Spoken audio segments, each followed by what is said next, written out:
Hello, this is a screen press that I just finished building. It's been in the works for quite a while. A really good friend of mine, Jacob Holsey, helped me cut the wood before I had carpentry tools, which I've been racking up on. So that's a table saw that I bought that you can't even see because it's covered with stuff. But anyway, yeah, so anyway, this is a 4-color press. And the way this was built was by first building a table that all of this could stand on. So in theory, if you already had something you wanted to put this on, you wouldn't have to build this table unit. But this rotates on a boat swivel, or yeah, the swivel from a boat chair, and it allows for, see, this is the station. It's a huge screen.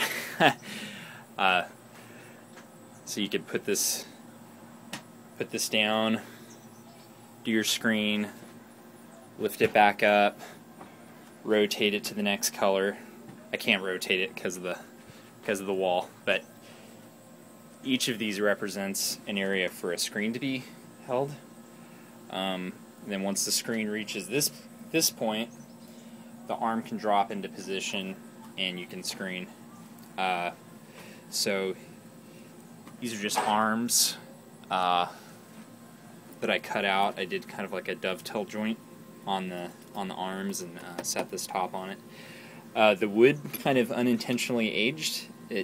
From sitting out in my sunroom, it had this kind of like black tint to it. So instead of sanding for 4.5 hours, I decided that I would just make something consistent, and so I got shoe polish.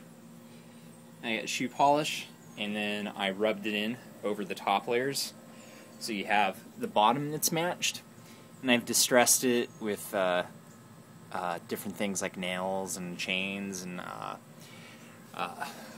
part of a tire jack. I smacked it around. But anyway, these are all spring-loaded, so when they drop, they're brought down with the tension of a spring. And these pulleys right here, when they're set correctly, they allow for the screen, depending on what type of screen you're using, to lift itself up. So this is a huge screen. I forget the measurements on it, but it's pretty huge. And I have to set the pulleys at 100%. And those are, I forget what pound weight those springs are, but it's pretty intense. But at any rate, yeah, you would just have to adjust those accordingly depending on what you're using. These are simply L brackets that the screens sit on. See right there? They're or angled metal, I guess they're called. So I put these through a chop saw and just fasten them to the top of the arm. And these C-clamps have washers that have been welded to them.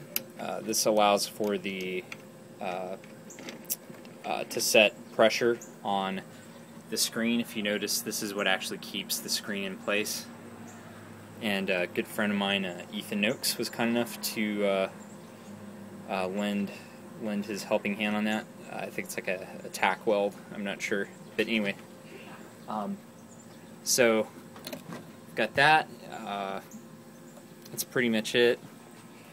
I'm probably going to build a vacuum unit to this, which once the platen is fully assembled, so there's supposed to be a platen here, which I'm just using melamine board or possibly even whiteboard material, and I'll drill thousands of holes on a grid and fasten the vacuum hose underneath, and it will force the pieces of paper or even shirts to adhere to the wood without moving and allow for a more accurate print. But at any rate, this is pretty much it. The finish is, I think, 4 or 5 coats of oil-based polyurethane, and